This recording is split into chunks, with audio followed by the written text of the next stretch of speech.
Hello, and welcome to Sobercast, where we provide AA speaker meetings and workshops in podcast format. We're an ad-free podcast, and if you enjoy listening, please help us be self-supporting by visiting Sobercast.com, look for the donate link, and drop $1 or $2 into our virtual basket. We hope you enjoy the podcast. Have a great day. Hi, y'all. My name is Palmer. I'm a grateful member of Al-anon. If you detect a hint of an accent that doesn't sound like Miami, you'd be right. I came via Oklahoma on my way to Miami. So I came in this fellowship March 5th of 1990, and I'm so absolutely grateful for that time, as is my family and everybody else. My home group is the Kendall Stepping Up group, and so if you're in Florida, we meet Thursday night. Please come visit us. We do the steps, and just have a great time. I also attend an open AA meeting every week. I have a committed open AA meeting because sponsorship has taught me to go to AA as well. And that's at the Sable Palm Group in Miami on Sunday afternoon. I'm grateful for AA. I'm grateful that, AA literally saved my life. And I can't ever pay that debt back except to when AA asks, say yes. And so I'm really grateful that you're allowing me to share your podium. Thank you. It is an honor and a privilege to be able to do that. I also have to thank Brett and Rhonda for hosting. They've been great hosts, and Madeline, and where are you? Somewhere up here. And I've got some friends over here that said they're going to throw rocks. So if you see some rocks flying up here, they said it's going to be done in love.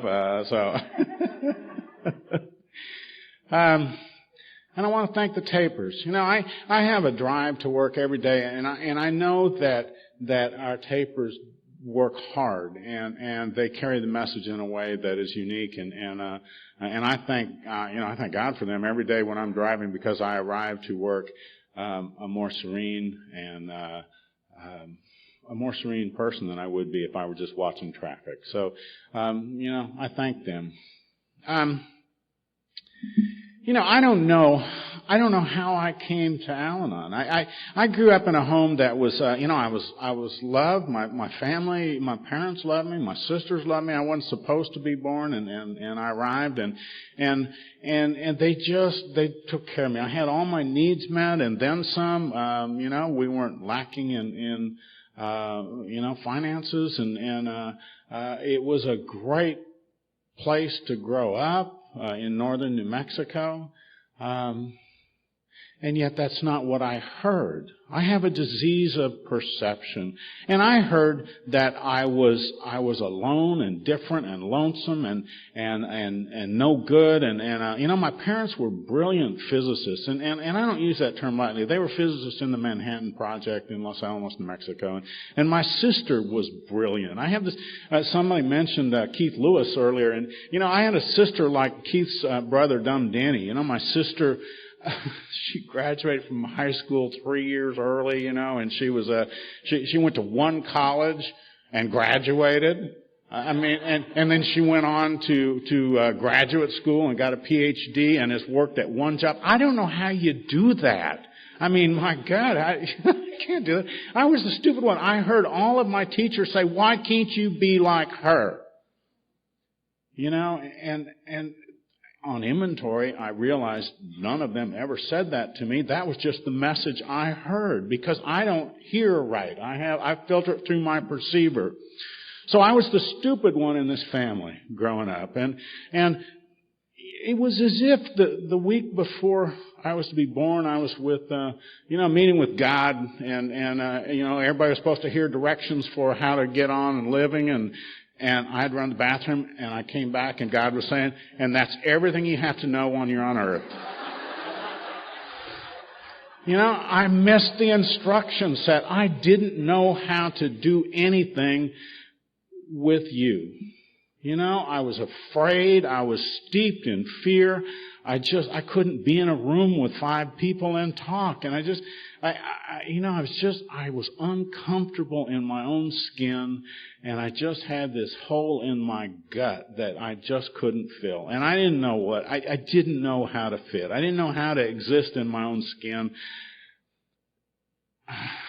I don't know. I just uncomfortable. And so I waited around until I was about 13 and met up with a bunch of guys down in my basement before a church meeting, and we got drunk. I had my first drink. And they say that Al-anon, or that most normal people don't remember their first drink.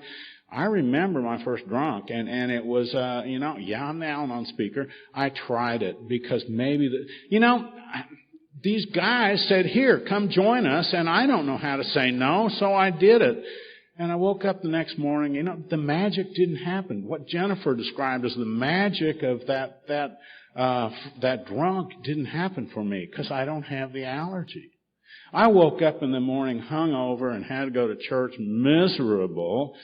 And, my friends in AA say, Palmer, you can work through that. You got to try a little harder. You can get to the good stuff. But it didn't work. I just had to stay that uncomfortable with the hole in my gut. And, I decided I'm a geographical guy. I graduated from high school.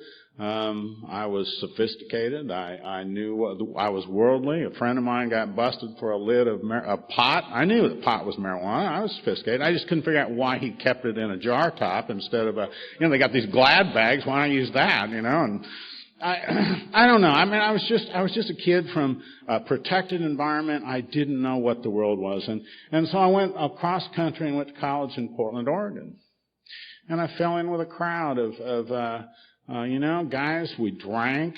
It was the 70s. We did inhale.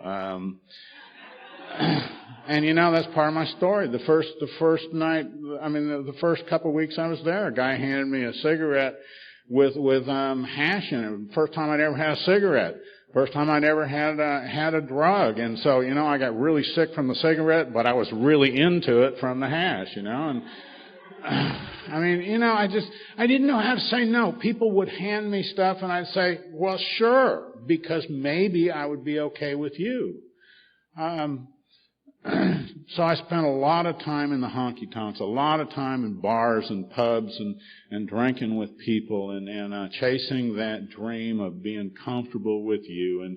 And there's always another person on the table with me. Always another person. And maybe if I did that, I would be okay with you. And it didn't work. So after 2 years, college just wasn't working for me. It took me 30 years to get through college too, Jennifer, and so I moved to Haight-Ashbury, and the call of she was going down to Haight-Ashbury, and a random she, and I decided, well, yeah, I'm going too, and so I went down to Haight-Ashbury, and I was a hippie in Golden Gate Park and doing all that. I did. I had my hair down my back and long beard and doing the things that hippies do, but it seems as though everywhere I go, there I am. And things weren't right in Haight-Ashbury. This was wrong or that was wrong. And I could make a list. And basically it was just that I suffer from a spiritual malady. And I just can't exist wherever I am. And so I left Haight-Ashbury and went to New Mexico and joined a commune. And so I was living in a commune in New Mexico again. And doing that deal. And that was okay because my mom was dying of cancer in the hospital in Albuquerque. And so I'd go from the commune and hop the freight train down and go to Albuquerque and sit with her and then leave. And after a while, it's just New Mexico wasn't working for me again. Clancy describes it the best I've ever heard. It's like somebody snuck in at night and starts tightening up a spring. And I just get tighter and tighter and more uncomfortable, and I just can't be there where I am. And so I went down to the hospital. I said, Mom, I'm out of here. I'm leaving. I've got to go. And we left and went to Virginia Beach, Virginia. And we're going to study there. But for us, study was just being hippies on the beach and doing what we were doing as hippies. And you can fill in the blanks. It's outside issues and stuff. I'm selfish and self-centered. I'm selfish and self-centered. I'm leaving Mom and she's dying and I'm going off looking for whatever it is I'm looking for at the time. And, I got a call from the state police. They came down and found me and which isn't a good thing when you're doing what hippies do on the beach, but they found me and said, call home. And I called home and my family was just coming in from my mom's funeral. I wasn't there. I wasn't a brother. I wasn't a son. I wasn't a nephew. I just wasn't there because I was off chasing the dream. And, that will come back up later in my story, but I carry a lot of guilt for that. And I didn't understand that I was selfish and self-centered. I didn't know that was the root of my problem. I didn't know. I just knew that somewhere out there, something will fix me. Something's got to be able to fix me because I just couldn't live in my own skin. And, I tell my story this way because, we haven't even talked about alcoholism yet. I don't know if you say it up here, but I hear people in a lot of areas of the country saying, my qualifier, and talking about why we're in Al-anon. I understand what they're saying, but I also understand that I am my qualifier. I marry alcoholic women because I qualify for Al-anon. I don't qualify for Al-anon because I marry alcoholic women.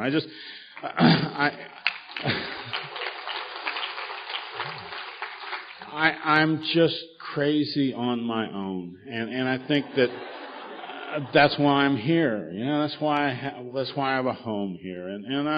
So anyway, I moved back to New Mexico to take care of the house and my mom and I was taking care of closing it up and everything. And I was a street musician and a potter, and I was playing music in this coffee house. For the youngers, that's not Starbucks, although it's not a lot different. We didn't have internet. The internets, all we had was, it was dark. We played chess and smoked cigarettes and played music. And I was playing music and she walked in. Now, if you're an Al-anon, you know what I'm talking about. When she walked in, she got my attention immediately. So I closed down after 2 songs and I went over to talk to her and we began a courtship. 5 minutes later, we moved in together. My grand sponsor says, after 5 minutes, you know everything you need to know. Why wait? And and we did. We began the dance, But when I met her, the interesting thing was, for me, I immediately felt a sense of ease and comfort that I had never known. I felt the power going down to my tips. The tips of my fingers. I was a better musician. I was funnier, wittier. My abs were even flatter. I was there. Now, I used the term, I had a sense of ease and comfort. I find it so interesting because when I read the doctor's opinion in the big book, I understand that. I got a sense of ease and comfort from being with her that I had never known. And I pursued that to the gates of insanity and death. And I would chase that feeling and try to fix her and make so I could again reclaim that sense of ease and comfort. But we had to do a lot of dancing before we got to that point. New Mexico wasn't working for her. It wasn't working for me anymore. And what do? Well, we moved. So we moved up to, I had a home. We cut the lodge poles and set up my teepee on the side of Mount Hood in Oregon and started living there. And it was an idyllic time for me. Teepee's a beautiful place to live, but, rustic. But it was out in the woods and I had a great time and it was just her. And me. And so, it was neat. But again, after a couple months, it stops working. That's my nature. I just can't stay where I am. And it doesn't matter where I am, it's not going to last very long. And so the spring started getting tightened up again and it wasn't working. So we moved over to Eastern Oregon and I had my first brush with alcoholism. My sister-in-law came up, and she gave us her kids and went down to Redmond, Oregon, and proceeded to drink herself to death, and almost. And I didn't understand. I'd never seen anybody abuse alcohol to that extent. In our family, my parents would buy a case of bourbon and a case of scotch, and it would last a year. And it wasn't just they drinking; it was for parties. And the only person I'd ever seen abuse alcohol was me and my buddies. And I didn't understand what she was doing. And one Sunday she got a job as a barmaid, which is a convenient job for an alcoholic. As Jennifer said, it's great. And so I watched, one Sunday she was her kids were visiting her, and she was bleeding out of slit wrists on the streets of Redmond, Oregon, and I didn't understand. I didn't know it was alcoholism. I didn't know. I'd never been taught. I'd never seen alcoholism. We took her to the hospital and then got her patched up, and I took her over to a treatment center in Bend, Oregon, 1974, and I had my first exposure to you. And they had these half sentences on the wall. Easy does it, and I'm going, easy does what?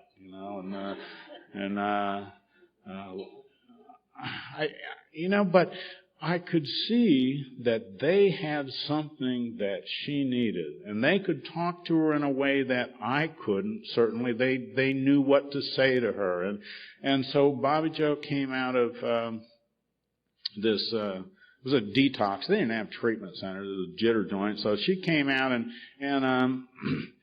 nobody told me to go to Al-anon. No, I mean Al-anon existed. It was 3 years old at the time. But nobody said, you got to go to Al-anon. I'm sure it was there. If they had told me, I wouldn't have gone because she had a problem, not me. I'm okay. I certainly wasn't ready at that time. But I'd sit down with Bobby Joe and we'd read the big book. And I absolutely loved what I saw in that book. It just hit me in a way in my spiritual search that I didn't understand. I didn't understand at all why it was hitting me. But it was an incredible book. And I went on. I thought Bobby Joe sobered up. It turned out she didn't, but I didn't know that. She went back to drinking. And my wife and I moved to Oklahoma. And we got a farm. We're going to drop out and be a subsistence farmer. And it just things started getting worse. She was drinking and drugging and I had to, I just have this need to know. I have no defense against that need to know. And I'd start looking. I'd come home and I'd see, what was in the ashtrays, so I could know who had been there and what they'd been doing by which ashtray. I mean, we're detectives, and so we start looking for clues, and I started having to track her down at bars and men's houses and do things and drive-by sightings. Go find out if she'd been at the bar, and I had no defense, I'd keep watching, and my father-in-law, he's a neat guy. I mean, he trained cutting horses for a living, broke horses, strong man and vibrant, and I used to work with him, and he disappeared, and I found him in a flop house down in Poto, Oklahoma, and again, a brush with alcoholism, and he said, you got to take me to treatment. And I saw this guy, this strong man, becoming a gray husk shell of a human. And he was not in good shape. And I didn't understand again. It's alcoholism.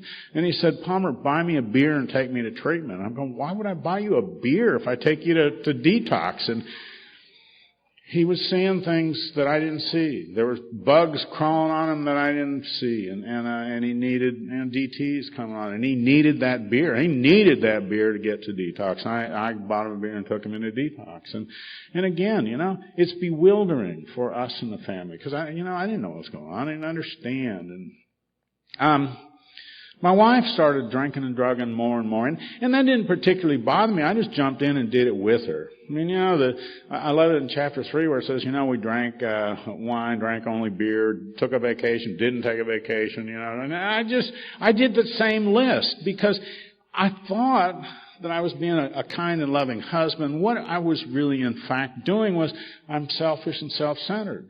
And if I could only make her okay, I would again have that sense of ease and comfort that comes from being with her. If I could just make her okay, I would be okay.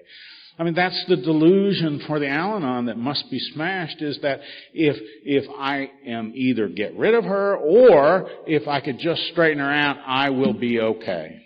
And that's the great lie, I think, for me, is that for me, I was getting crazier and crazier. I'd do things, I remember one time she took a job on as a barmaid at a David Allan Coe concert at the Turkey Creek Saloon. It's so far back in the mountains they had to run the electricity off Honda generators, because the rural electrical co-op hadn't gotten there yet. And so, I mean, I don't know if you know David Allen Coe, but he attracts some outlaw kind of people, bikers and such, and I'm a wimp, but I decided I needed to be there to make sure that, you know, whatever she was doing or wasn't doing or something. So I signed up as security at this concert. I mean, I was like, you know, what am I going to do? Am I going to go up to a big biker and say, "Excuse me, sir, would you please put your gun down?" I mean,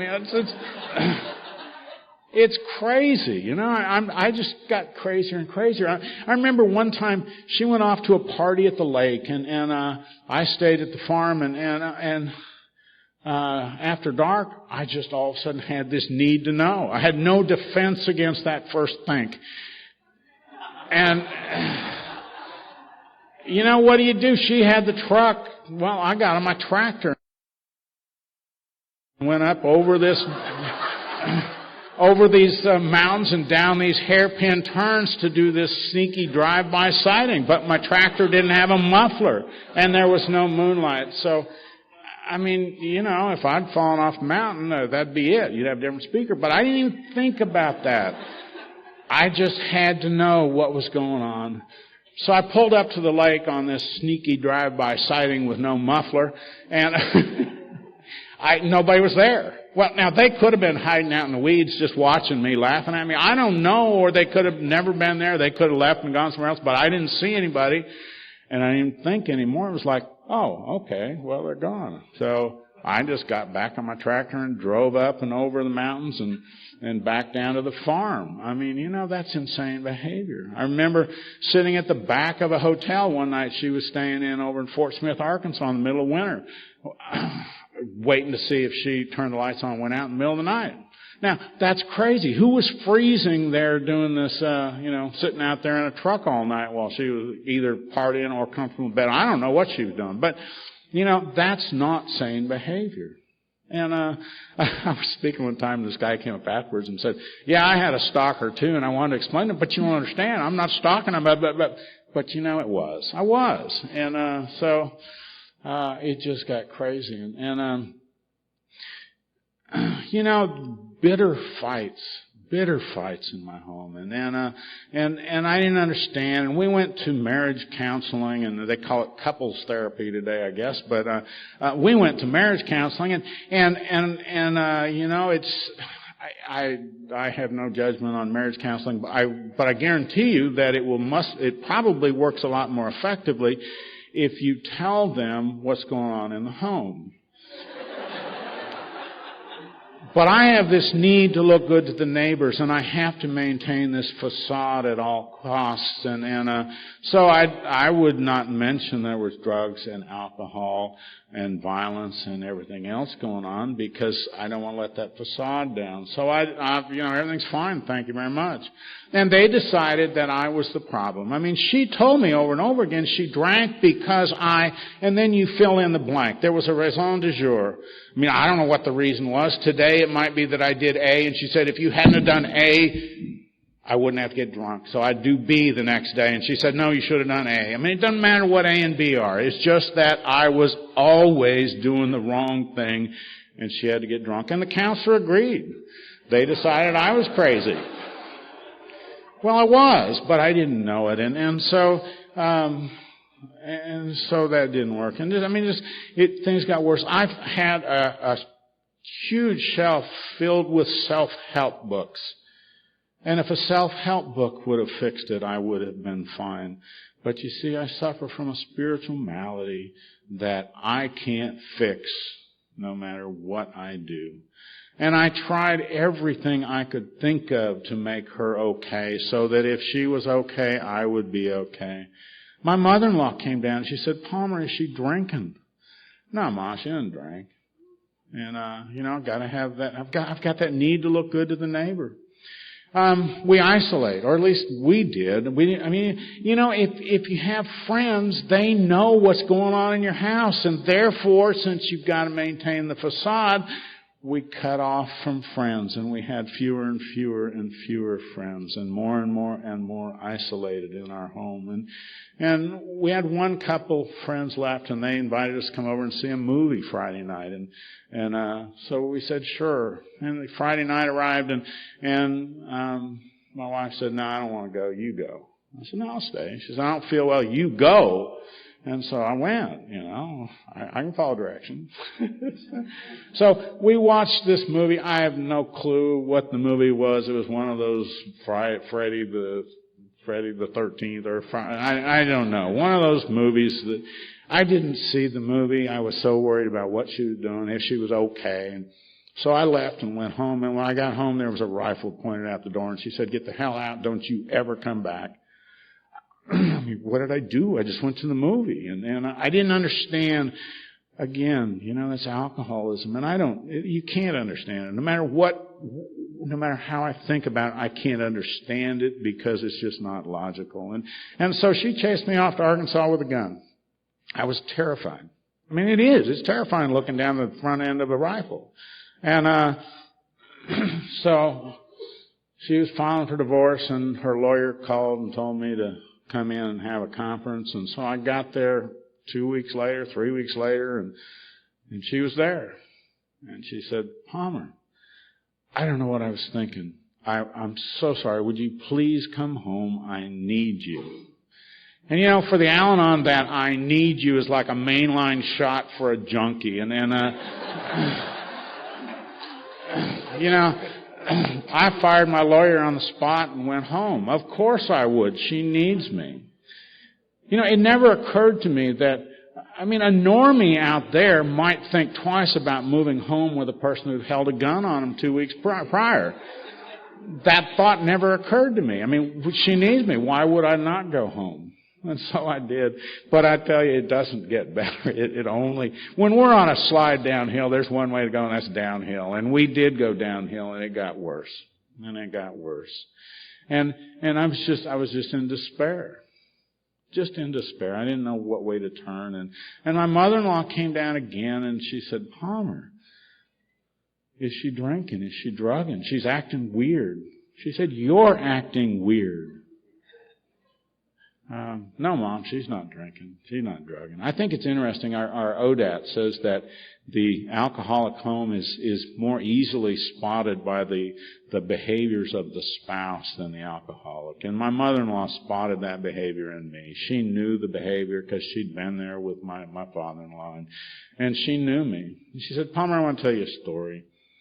There was a lady who lived with a bad drunk, and she came in and asked him one night, says, is there anything I can do to make you stop drinking? And he said, yeah, I believe if you'd go out and dig a dozen worms and bread them and fry them, I could eat those worms and I could stop drinking. And so she very lovingly went out and dug the worms, brought them in, breaded them and fried them and put them on a platter and brought them into him. And he said, you eat half. So we'll go to any length. So she cut them in half and ate half. He went and got a bottle of bourbon and got drunk. And she's going, why? Why? I got the worms, I ate half the worms. And he said, yeah, you ate the wrong half.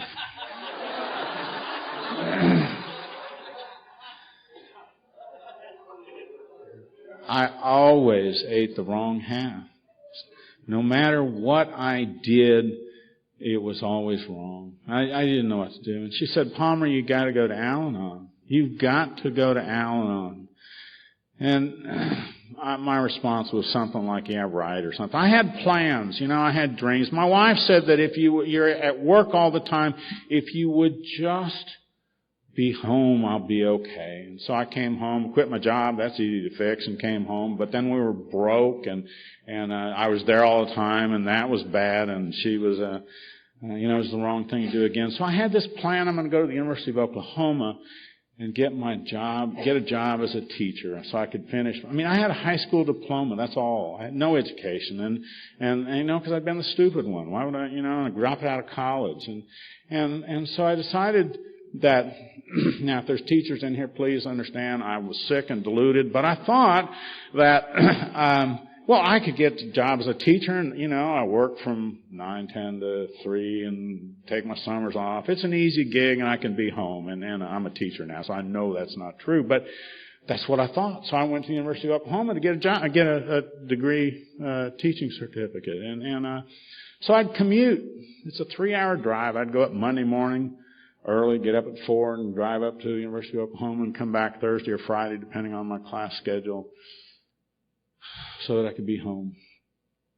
And I did that, and one Thursday night, we had this bitter fight over the telephone, and I didn't know what, I didn't know where to turn. I just didn't know what to do. I was out of options. I didn't know what to do, and what my mother-in-law and my sister-in-law told me came to mind. You gotta go to Al-anon. So I looked in the phone book, and I couldn't find Al-anon in the phone book. I probably couldn't spell it. AA is easier to spell. I found AA in the phone book. And I called AA. And I thank God for fellowships like here and in Norman, Oklahoma, and other places where the family recovers together, where there's Al-anon, AA, Al-dog, Al-cat, Al-teen, all together. And they handed the phone to somebody, and she said, "Palmer, I think we can help you. Come in." And they met Sunday, Monday, and Wednesday in that group. And this was Thursday. So I went home to the farm and came back up Sunday. And Monday, March 5th of 1990, I walked into my first Al-anon meeting. And the only thing I can tell you is I was home. I was home. I just was home. And people met me at the door, and they shook my hand and welcomed me and brought me in. And I didn't hear very much that night. I heard the 3 C's, that I didn't cause it, can't cure it, and can't control it. And that was so astonishing to me. I thought that I had caused her to drink. I had been told over and over and over again that she drank because I did or didn't do something, that it was my fault. The counselor had told me it was my fault. And they said, no, she drinks because she's an alcoholic, and that's what an alcoholic does. And it's a disease. I didn't know about the disease of alcoholism. I didn't know about the phenomenon of craving. And I was relieved. I felt this sense of peace come over me. It's like, I'm okay. And I didn't hear much else, but I just remember that feeling of being safe and being loved. And I'm just forever grateful for that group. And they hugged me at the end of the meeting. Now, that doesn't seem like much, but you got to remember, if you get an image in your mind of Charlie Manson, that's pretty much what I looked like. I was scraggly, long beard, long hair, dirty. I smelled, and I walked in that door, and these women gave me a hug and said, "Palmer, you keep coming back. We need you." Oh, well, if you need me, I guess I could put this in my schedule.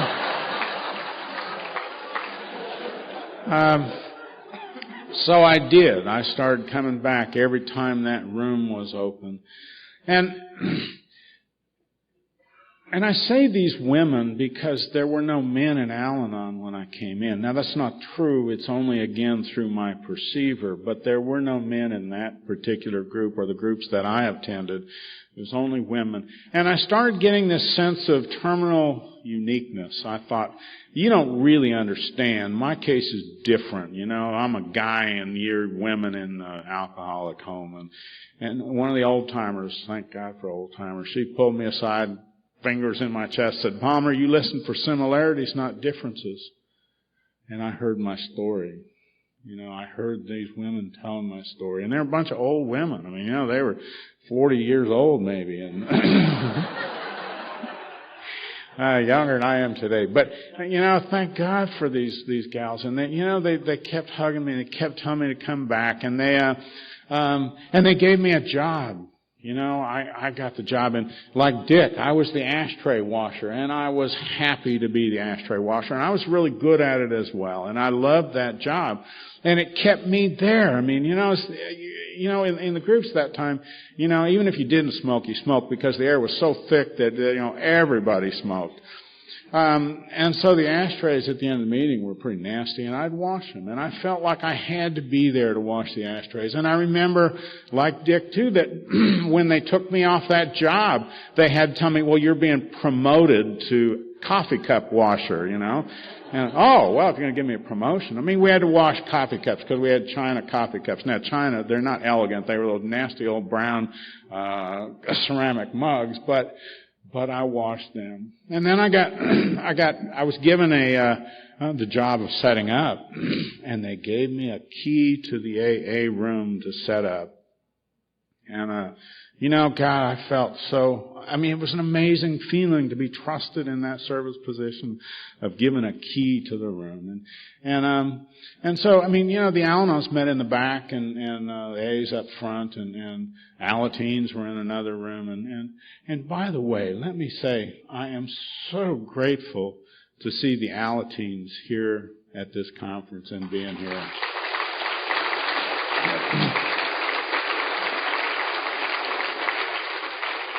I love Alateen, and I love seeing you participate in being in recovery. So thank you for being here. I love watching you running around the conference. So, one of the things they did is they started talking about you got to get a sponsor. Got to get a sponsor. Have you got a sponsor yet? And then you know, it's like no. So one time this guy did come through, and I found out there were men in Al-anon, and I asked him to sponsor me, and so. I tell you, sponsors do weird stuff. He'd listened to me for a couple meetings, and then he said, Palmer, I want you to do a gratitude list. And I said, you want me to do what? Have you not been listening to me? I mean, it's just, it's bizarre because, well, back up a minute. You know, I had been going to Al-anon for 3 months, commuting back to the farm, and one night my wife got, I don't know what was going on in her. I don't know, but we were having this bitter fight, and she was standing over me with a butcher knife. I was laying on a cot, and she said, Palmer, you've got to go to sleep sometime, and when you do, you're a dead man. And I had reached this point of despair where I just rolled over and went to sleep. I didn't care. I was in despair. Absolute, utter despair. And I had, in the morning I woke up and I realized that I had attempted suicide the night before. She was the instrument. I don't know what happened to her. Maybe she never meant it. Maybe she passed out. I don't know. But I knew that I had attempted suicide from that sense of despair. And I also realized that you know, these people in Al-anon have been telling me, you know, I kept asking, do I go? Do I stay? Do I stay? Do I go? What do I do?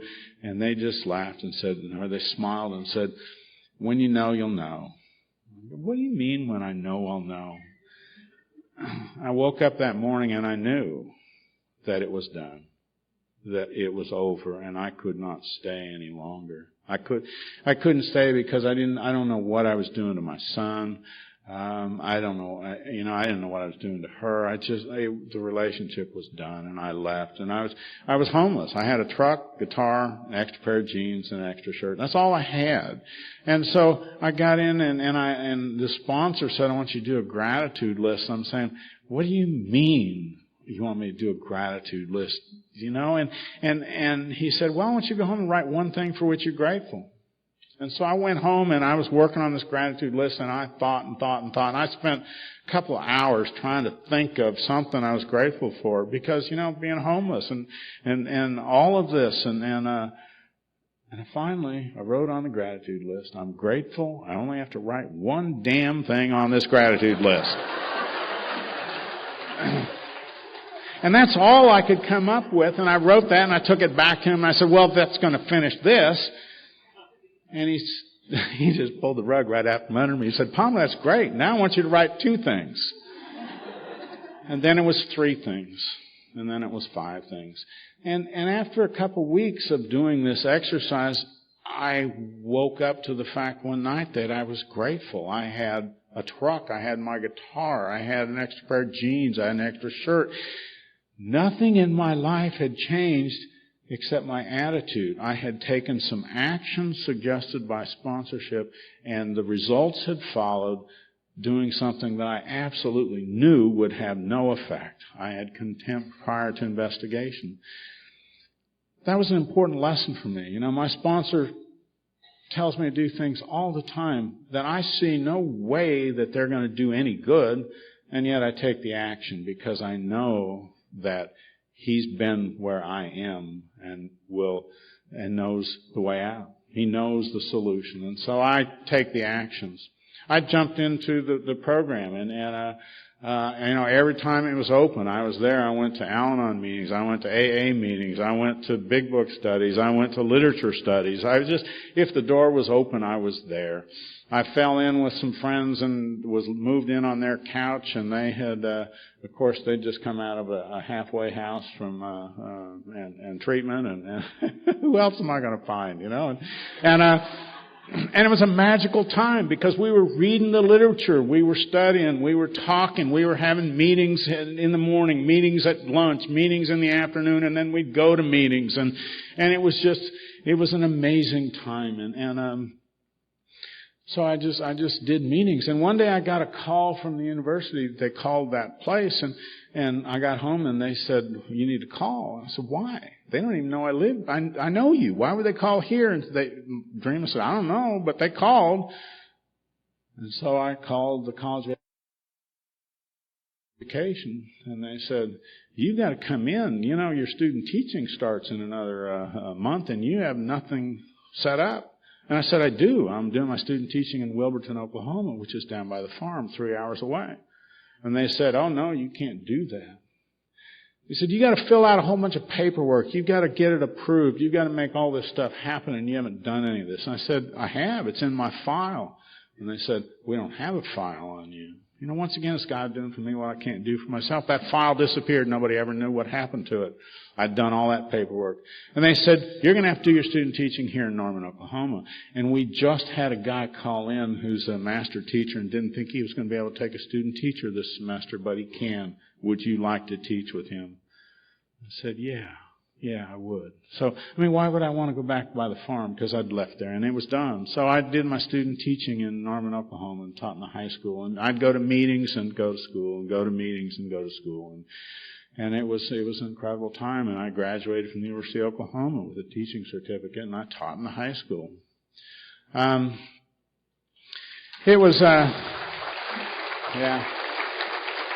Thank you. You're clapping for you because I certainly don't know how to do that. I don't know how to do that.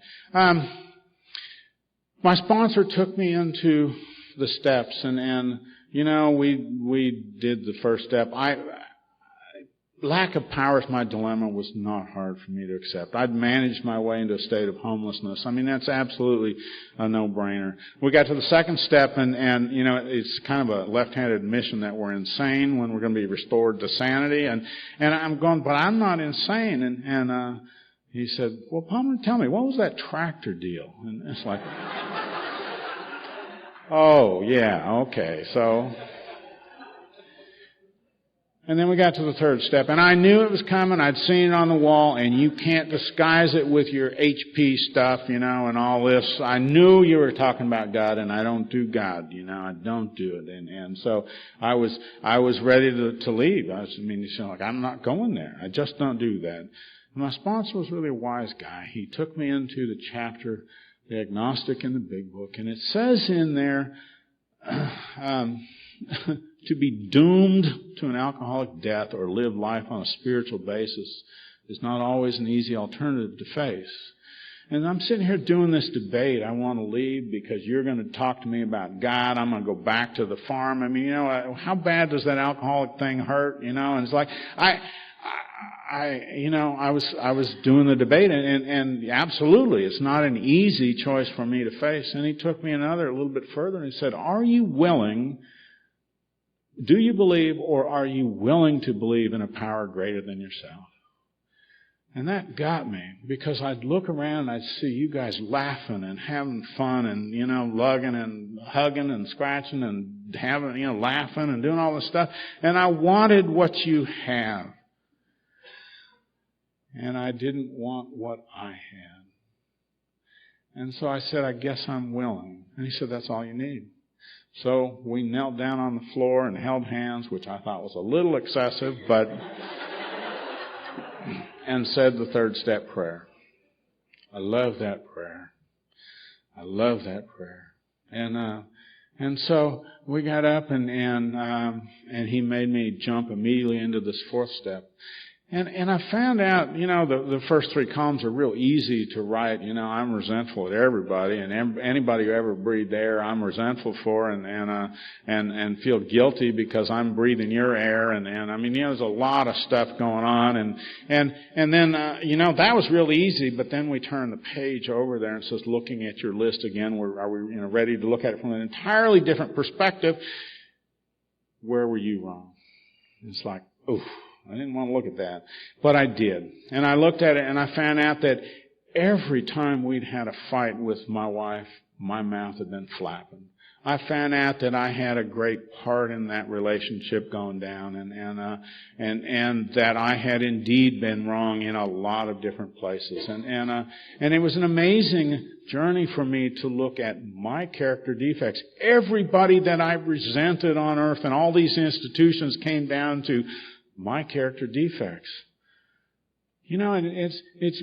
I was no longer a victim. And I thank God for not being a victim, because, if she's my problem, it's helpless, hopeless, it will never get better. If I'm my problem, there's a solution.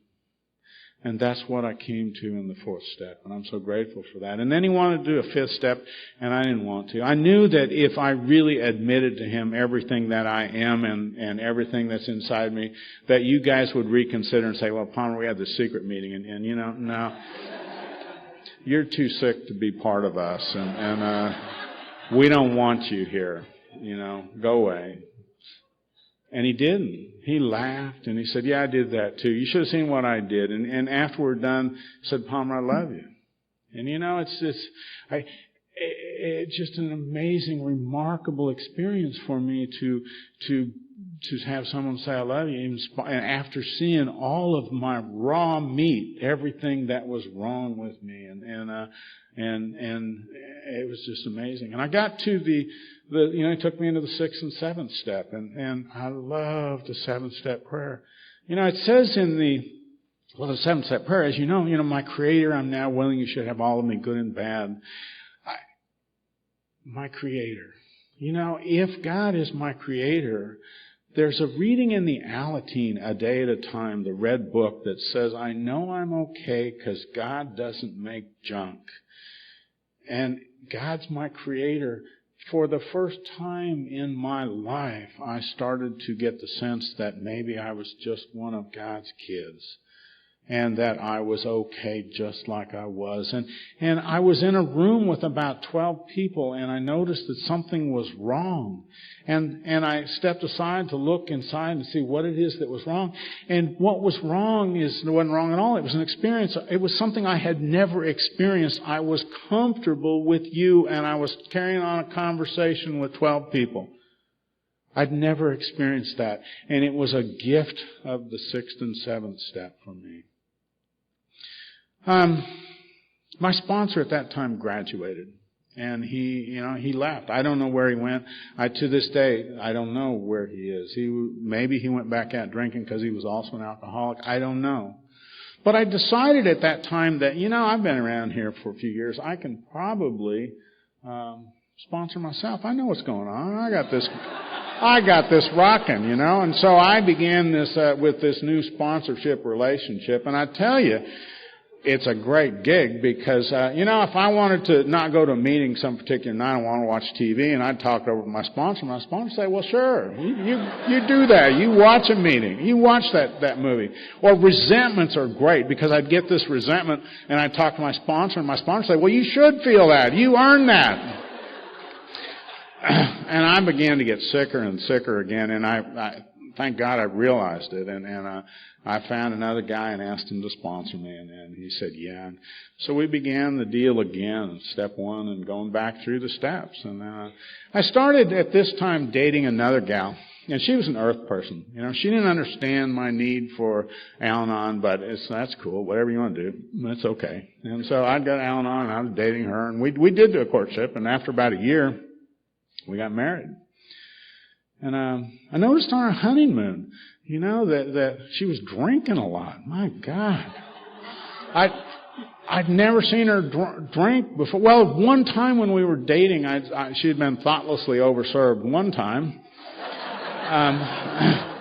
But I didn't know. And so I watched as we were newlyweds, she started drinking more and more and started not being able to stop. And I was at the Canyon Conference. I go back to Oklahoma every year for the Canyon Conference. And I was down in the canyon sitting with my ground sponsor, Pat Clater. And I said, Pat, I think I've done it again. I've married another alcoholic. And Pat got the most beautiful smile on her face, and she patted on me and said, hon, sometimes I think their horns just fit the holes in our head. And what she was telling me is, Palmer, you're an Al-anon. What we do is we love alcoholics. And it's okay. You keep coming back. You're in the right place. And I had indeed married another alcoholic. And she started drinking alcoholically. She started blackout drinking. And I watched her, that says that in the book that there comes a point where they have no defense against the first drink, and I watched that. And she did indeed have no defense. She would in the morning say, I will never drink again. I promise, and I'd swear to God I will never drink again. And that evening she was struck drunk. And I could understand that now. I could see alcoholism. I've done alcoholism with me having a program and with me not having a program. And I guarantee you it is easier going to meetings and doing the program living around alcoholism. I experienced it from both sides. And so my wife started drinking, and she was a bad drunk, could not stop. And I just go to meetings, and I'd practice the principles. I'd find her half naked drunk in the backyard, and I'd just cover her up with a blanket. She passed out, and I'd go to bed. I didn't have to carry her up and fix her. I just, let her stay there, and that was okay. I kept doing the steps. I kept working, and about that time I was offered. The University of Oklahoma offered me a trip to go to graduate school, a full ride. They were going to pay me to go to graduate school and study. And I'm sitting here doing this debate. I was in my late 30s, and I said, I'm too old. I can't go to graduate school. And I heard this guy, Clint Hodges. He's not with us anymore, but he's an AA speaker. I just love Clint. He was offered a trip to law school. And he went to his sponsor and said, do you know how old I'll be in 4 years if I go to law school? And Clancy looked at him and said, well, Clint, tell me something. How old will you be in 4 years if you don't go to law school?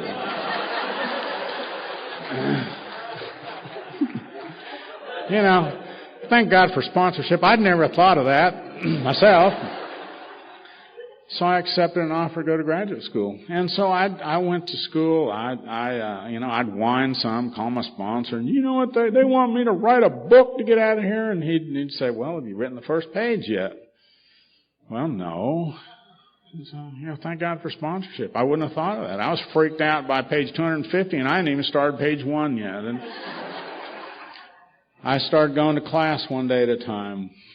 Taking one test at a time, doing one project at a time, doing the deal and going to meetings. And I remember one time I was supposed to go down to Lawton, Oklahoma. My sponsor, grand sponsor, and great grand sponsor were doing a book study. And I said, well, I can't go, Steve. I've got to work on my dissertation this weekend. And he said, Palmer, how much have you written yet? And I said, well, I haven't really started yet. He said, well, I think you can take this weekend and come to a book study. And I did. And thank God I did. I'm grateful for sponsorship because he told me, no, you're not going to work this weekend. You're going to be at this meeting. Get in the car. I need that kind of sponsorship sometimes because my best thinking puts me not in recovery. So, I worked all the way through there, and my wife drank, and I worked, and she drank. I came home one day, and she wasn't there, and my dog actually took me up the stairs. She wouldn't let me go anywhere else in the house. She took me upstairs, a little miniature schnauzer, and the bathroom door was locked and closed. I had to do the karate thing, kick the door down, and she was passed out, almost dead from a mixture of alcohol and drugs. Called the paramedics, and they came and took her to the hospital. She was on a breathing machine, I called you. I called my sponsor. I called my group, and they were sitting there loving me and rocking me. We didn't know if she'd live or die, and I was okay. I'm not unmoved, but I was okay. I was loved. I was among my tribe, and thank God for you. That's such a contrast for me. When I was living in the commune, we were sitting around like hippies do, talking about love, and we love you. And in a moment of weakness or honesty or something, I said, I don't feel it. I don't feel loved. And they literally picked me up and started rocking me horizontally and trying to make me feel loved. And I was alone and lonesome and apart from. Something in me was broken when I came in. I couldn't experience and feel love or I couldn't feel your love. I couldn't love you. I was just locked in self. And somewhere through the process of the steps, that was fixed. I was doing weird stuff like gratitude lists and inventories and washing ashtrays, and while I wasn't looking, that was fixed because I was in the hospital room and I knew I was loved. And I loved you. What a gift. What a gift. My sponsor, of course, made me do the 8th and 9th step, and I had a lot of amends. I'd hurt, as an Al-anon, I had hurt and caused a lot of people spiritual harm, and I had to look at that, and I had to make amends to my first wife, for the damage I'd done. And I did. And I came up with, my mom was on the list. I'd walked off and left her dying of cancer. And how do you fix that? She's dead. Again, Clint Hodges, I heard him talking about writing a letter and going to the grave in Billings, Montana and making amends to his mom.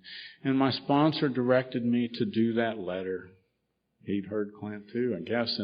And so I wrote a letter and flew out to Los Alamos or Albuquerque and drove up Los Alamos and went down to the cemetery, and I was reading this letter to Mom, and I sat for a long time with her and cried and cleaned up on the graveside and just sat a long time with her. I came up out of the grave. I had contempt prior to investigation. I thought, yeah, right, this is going to work, right, Steve. But I took the action. When I came up out of the cemetery, the first person I ran into was my mom's dearest friend. And she said, Palmer, what were you doing today? And I said, I'm just hanging out, Becky. She said, no, Palmer, really, what were you doing today? And I said, well, I went to the cemetery, Becky. She said, Palmer, what were you doing today? I mean, her question was bizarre. She was drilling, and she would not take no for an answer. And I said, well, Becky, I abandoned Mom when she was dying of cancer, and I had to go down and make amends for my behavior. And I was down making amends to Mom. And Becky started laughing. That's not what I expected. But she was laughing. She said, Palmer, I was with your mom the day you left. And she was overjoyed that you left because she did not want you to see her dying of cancer. And she was so grateful that you'd gone to Virginia Beach. I don't know what the odds are that the first person I'm going to run into after making amends that I didn't think were going to work was going to take me off the hook of guilt that I'd laid in for 30 years. And it was gone. In that moment, taking that action, it had relieved me of that guilt. Yes, you can make amends to people who have died. I've experienced it. I know today that God is real, that God takes that and does for me what I cannot do for myself. I just know that to be true. I was speaking at an Al-anon meeting, 4 or 5 years ago, and this lady came up afterwards and said, yeah, you're one of those God Squad people. And although she didn't mean it as a compliment, I said, well, thank you. I think that talks about the power of these steps, because I went from the guy who's saying, oh, no, I don't do this God stuff. Don't do God stuff, to where I'm part of the God Squad today. And I know I have daily experience that God is alive and well and working. I mean, we're a people of dead, a room full of dead people here who are alive only through the intervention of God. I love this fellowship. I just love this fellowship. My wife went into she went into AA right after coming off the breathing machine and stayed sober for about a year. And something happened in life, and she started drinking again. And indeed, the disease progresses, because within 3-4 weeks she was on the breathing machine again, and I didn't know if she was going to live or die. And she did live, and she couldn't sober up. She kept drinking. And I finished up my dissertation, and I was kicked out of the University of Oklahoma with a PhD in chemistry. I don't know how you do that. I don't know how you go from the homeless guy on the street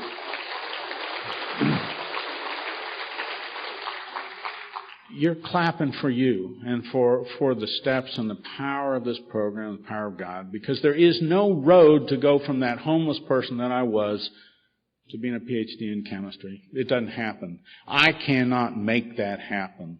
But Tom Ivester says that when God has plans, the walls come down. And I think that's true. God had need of a chemistry professor in Florida. And it doesn't mean that I didn't do my part. I did, but I can't make that happen. That's God working. And so I got an offer for a job in Florida, and we moved to Florida. I'm on the faculty of a university in Miami. And I love what I do. One of my defects of character is I'm a caretaker. And it caused me great misery trying to take care of people who didn't want to be cared for. Today, I was given a job. God didn't remove that from me. He just gave me a job as a caretaker. I take care of God's kids all day, and that's all I do. I am so grateful. And I am effective in that job because I think in God's hands, our defects become our greatest assets. The state of Florida thinks I work for them. I really don't. I just go to work every day for God. What can I do? Lead me where you need me today, God.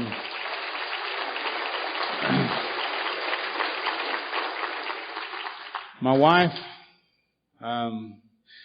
she had a hard time. She could not get sober, and she tried and tried. She laughs and she says she has enough white chips to tile the bathroom floor, and she does. She was a slipper. But one Thanksgiving, we were cooking and dinner. We had our kids down for Thanksgiving, and she got drunk, passed out, and burned part of the dinner. And I worked on dinner and called my sponsor because I had a resentment. And we got that taken care of, and I put dinner on the table, and she came stumbling in and tried to eat a little with us. But after a big drunk like that, eating's probably not top on the list. And not long after that, she sobered up, and we were speaking at a meeting as a couple in recovery, and she told this story of one Thanksgiving. She burned the turkey, and she felt such shame that was indeed her bottom, and she was able to go with a vigor that she did not know she could in AA. I think it's so interesting because the event that I perceived as something, it was almost a two-sponsor call. I had such resentment. How dare she get drunk on Thanksgiving? To this was the event I had prayed for. This was the event that caused her to surrender and sober up. Breathing machine, not so much. Burnt turkey, okay,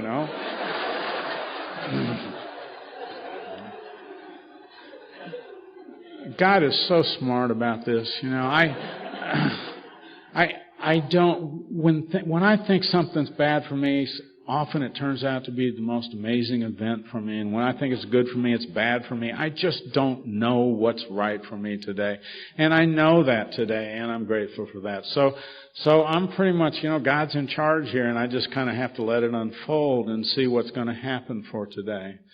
My son I had left him too at the farm, and I've made amends to him, on continuously, he found out at one point that he went to get the mail, and he found my child support check there. He'd been told that I didn't send child support and that I'd abandoned him, and all the letters that I sent he didn't receive, and he found that, and in that one moment, because I was doing what was the next right thing, sending my check, he found out that I'd never left.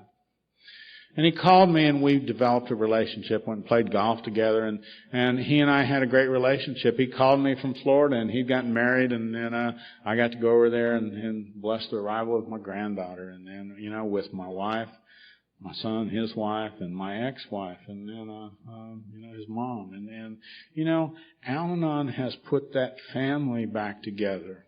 I certainly have not the power to do that.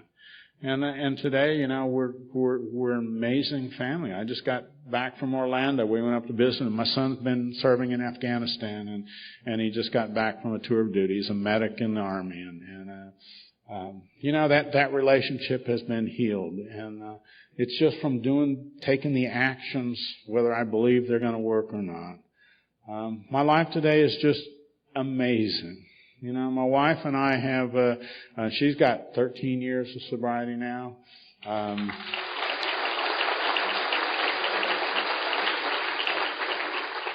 We have AA and Al-Anon in our home.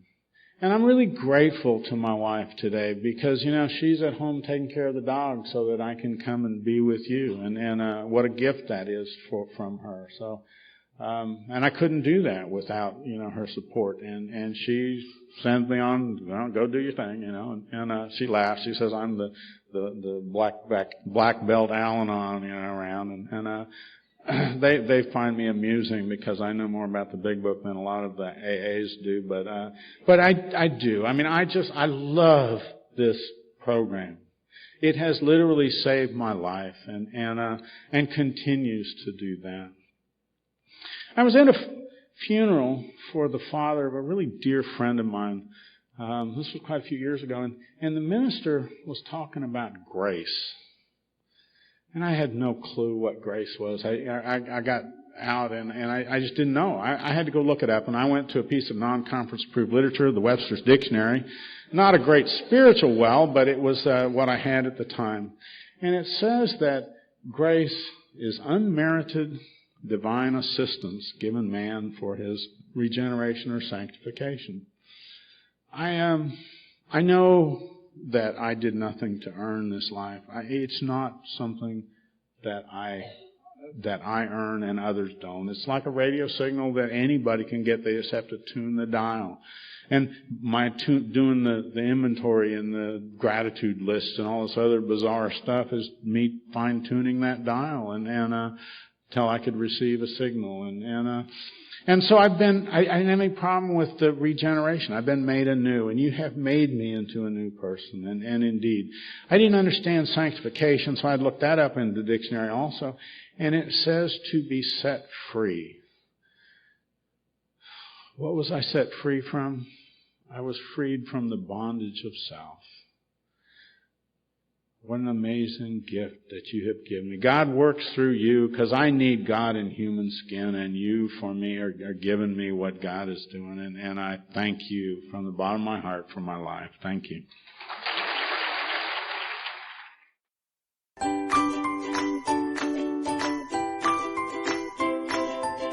Thanks for listening. I hope you enjoyed the podcast. Sobercast is ad-free, and we'd like your help in order to keep it that way. So if you'd like to help us be self-supporting by pledging $1 to a month, visit Sobercast.com and look for the donate links. Thank you very much.